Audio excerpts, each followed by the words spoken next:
অনেকে এই কচুরিপানাকে আগাছা মনে করেন, কিন্তু তারা যদি কৃষিক্ষেত্রে এর অবদান জানেন তাহলে তাদের এই ভুল ধারণাটা একেবারেই ভেঙে যাবে।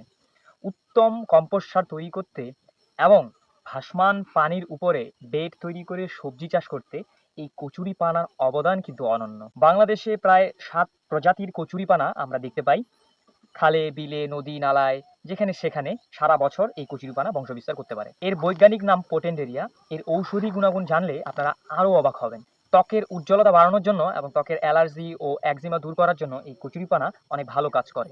খুবই আশ্চর্যের বিষয় হলো, মাতৃদুগ্ধ বাড়াতে মায়েরা এই কচুরিপানার পাতা গরম পানিতে সেদ্ধ করে সেই পানিটা খেয়ে থাকেন। মাথার চুল পরিষ্কার, ঝলমলে এবং মোলায়েম করতে এই কচুরিপানার রস আপনি শ্যাম্পু হিসেবে ব্যবহার করতে পারেন। দাঁতের ব্যথা হলে আপনি যদি এই কচুরিপানার পাতা গরম পানিতে সিদ্ধ করে সেই পানি মুখে গার্গল করেন তাহলে সাথে সাথে দাঁতের ব্যথা দূর হয়ে যাবে। গলার ব্যথা কমাতে এবং কোলেস্টেরল নিয়ন্ত্রণেও এই কচুরিপানার ব্যবহার লক্ষ্য করা যায়।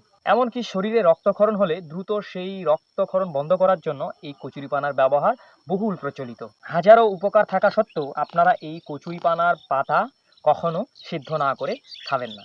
এই কচুরিপানার দেখেন কত সুন্দর সুন্দর ফুল হয়, সাদা রঙের মধ্যে হালকা বেগুনি ধরনের। এই ফুলটা আমার সত্যি অনেক অনেক ভীষণ পছন্দের।